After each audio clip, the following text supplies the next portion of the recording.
nous appelons à une rupture radicale avec le système impérialiste occidental. Et nous considérons que dans cette lutte pour la libération africaine et contre l'impérialisme occidental, le Sénégal ne doit pas être en reste.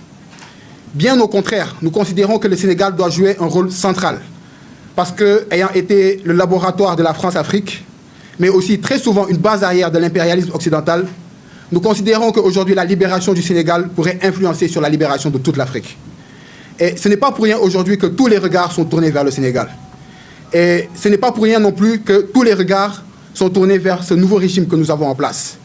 Parce que pour la première fois au Sénégal, nous avons élu un président de la République qui se veut être un panafricaniste. Nous avons élu un président qui a appelé à la rupture contre l'impérialisme occidental. Un président qui a appelé à la rupture contre le néocolonialisme. Et donc nous espérons justement, nous nous en réjouissons bien entendu, mais nous attendons effectivement de ce nouveau régime-là que cette rupture tant chantée du temps de l'opposition soit désormais appliquée. Et l'objet donc de cette conférence de presse, ce sera aussi un rappel à nos autorités en place. Un rappel sur deux questions essentielles. D'ailleurs, des questions sur lesquelles ils se sont prononcés, mais nous allons y revenir. La première question, c'est la question du franc CFA. La deuxième, c'est la question de la présence militaire étrangère, à savoir les accords de coopération militaire entre le Sénégal et la puissance impérialiste française. Pour le cas du franc CFA, je ne serai pas très long. Je pense qu'aujourd'hui, après toutes les années de lutte que nous avons menées, l'opinion est assez avertie sur cet instrument de domination française qui est le franc CFA. C'est une monnaie de domination, une monnaie coloniale. Une monnaie qui est fabriquée par la France, une monnaie qui est contrôlée par la France et une monnaie qui a été mise en place pour servir les entreprises françaises. Parce que le franc CFA est arrimé à l'euro, une monnaie beaucoup trop forte, et qui fait que nos entreprises locales ne sont pas assez compétitives à l'étranger, à l'exportation. Et c'est ce qui explique pourquoi, encore aujourd'hui, la plupart des pays qui utilisent cette monnaie du franc CFA ont une balance qui est une balance commerciale qui est déficitaire. Nous importons beaucoup plus que nous nous exportons. Donc si aujourd'hui, en réalité, vous avez vraiment une politique de souveraineté, vous voulez mettre en place une politique de souveraineté, sortir du franc CFA devrait être une priorité. Et dans ce sens, nous saluons la posture de nos nouvelles autorités. Parce qu'effectivement, le président Bassirou Diomaye Faye s'est prononcé sur la question. Nous saluons cette posture parce que déjà c'est une première au Sénégal que nous ayons un président de la République qui se prononce sur cette question et qui, avec courage, affirme qu'effectivement, le franc CFA est une monnaie qui doit être changée. Le franc CFA ne rime pas avec notre souveraineté. Nous saluons cette posture, mais nous leur disons quand même que si réellement il y a cette volonté politique de redonner au Sénégal sa souveraineté, sortir du franc CFA doit être une priorité. Il est vrai que ce nouveau régime n'est installé aujourd'hui que depuis seulement 1 an.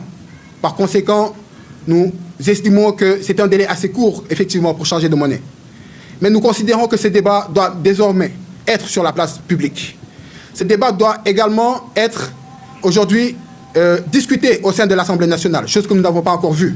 Parce qu'aujourd'hui, les questions de souveraineté, les questions de changement de monnaie sont des questions tellement essentielles qu'aujourd'hui, les députés qui sont les représentants du peuple doivent désormais se prononcer sur cette question et voir maintenant quelles devraient être les alternatives du Sénégal face à cette sortie du franc CFA.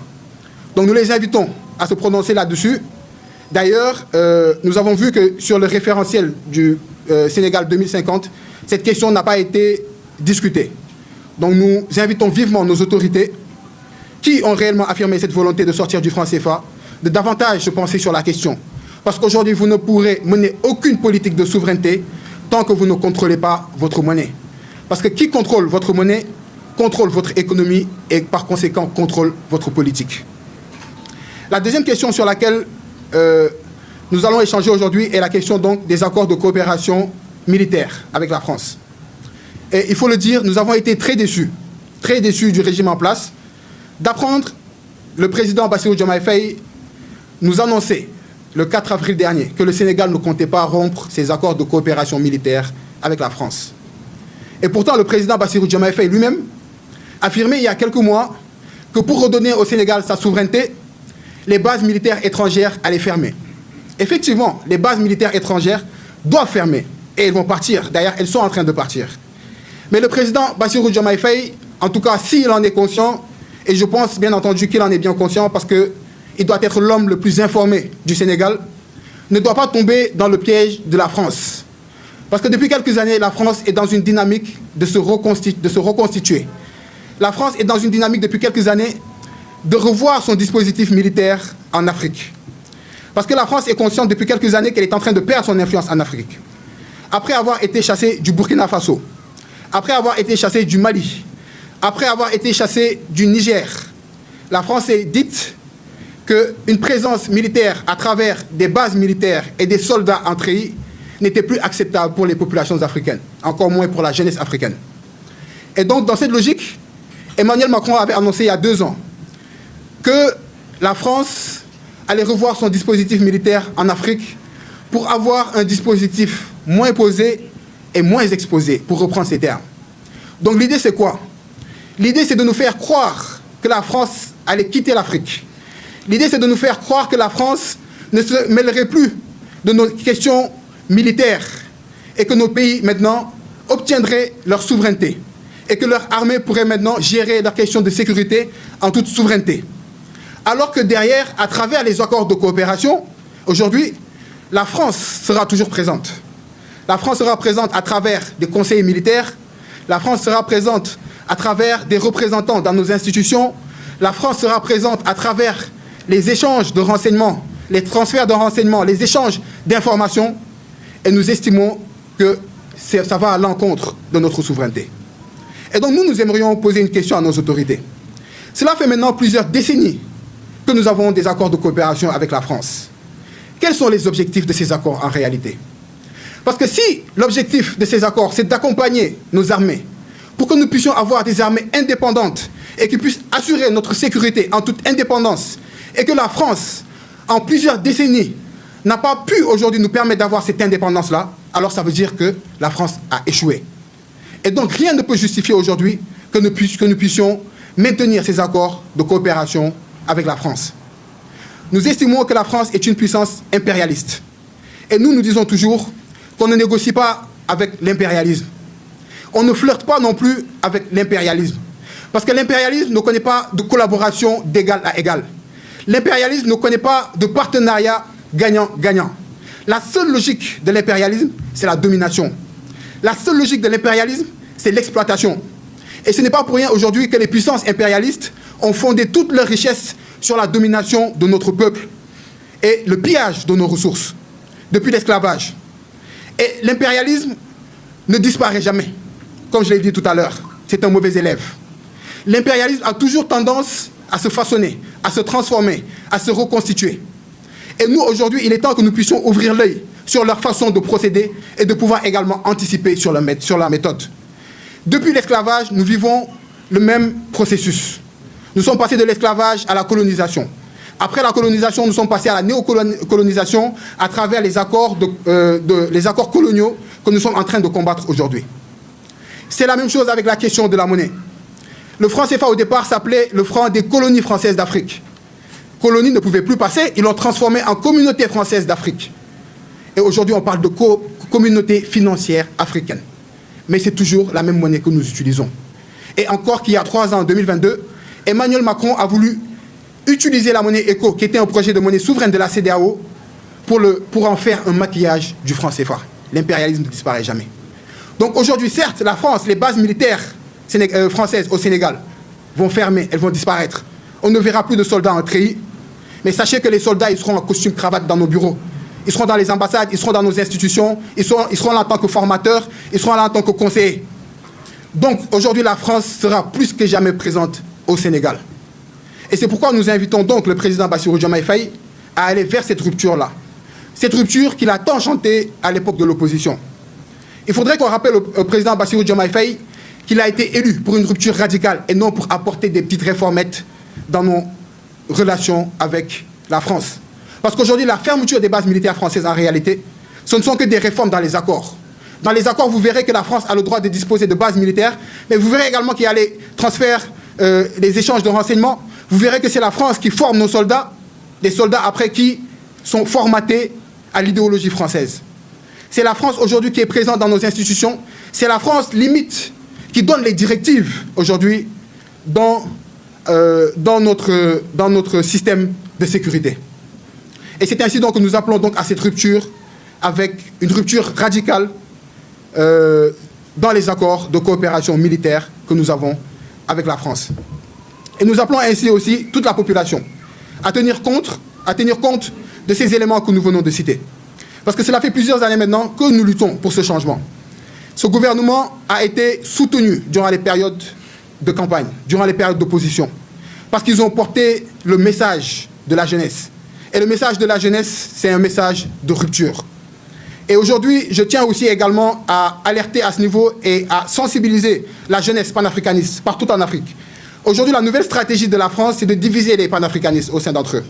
Et ça, il le fait à travers une stratégie communicationnelle qui vise à taxer les uns de panafricains pro-russes, parce que tout simplement, aujourd'hui, nous avons des pays de l'AES qui ont décidé de rompre avec le système impérialiste français et de choisir leurs propres partenaires.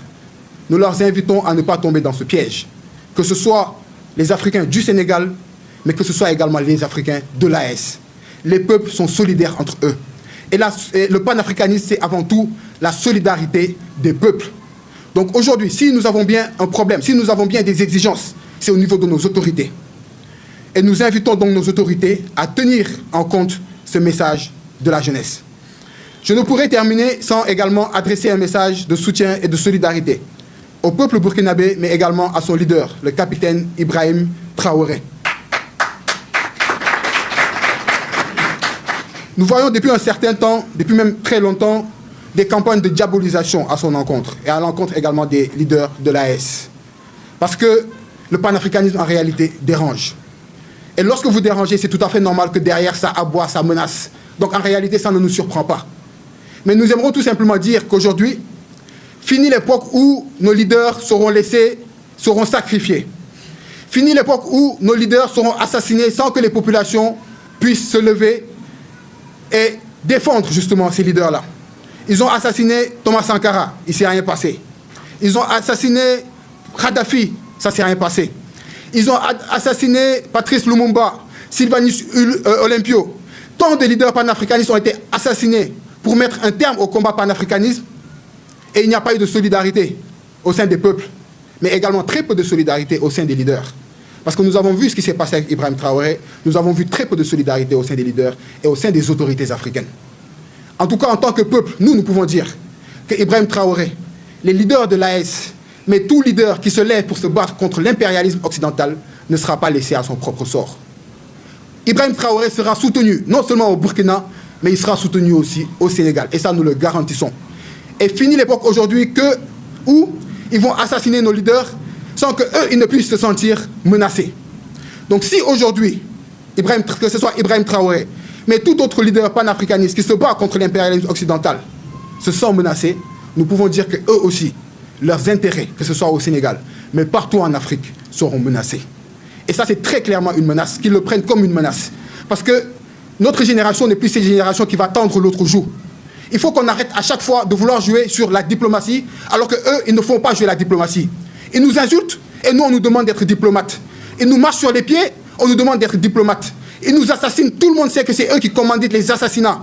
C'est très souvent la France, les Occidentaux, les États-Unis, etc., l'OTAN, qui préméditent ces assassinats sur nos leaders. Et nous, on nous demande de faire jouer la carte de la diplomatie, de manifester en toute citoyenneté, de manifester pacifiquement.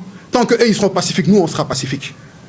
Mais tant qu'eux, ils vont jouer cette carte de la violence, nous également, on va jouer cette carte de la violence. Et ça, ils peuvent le prendre comme une menace. Et donc, je vais juste terminer à envoyer ce message à la jeunesse et leur demander de rester mobilisés, de rester soudés, parce que les prochains jours, nous ferons des grandes mobilisations de soutien à l'AES, mais également des mobilisations contre le franc CFA, mais contre les accords coloniaux de façon générale. L'Afrique libre ou la mort, nous vaincrons. Je vous remercie.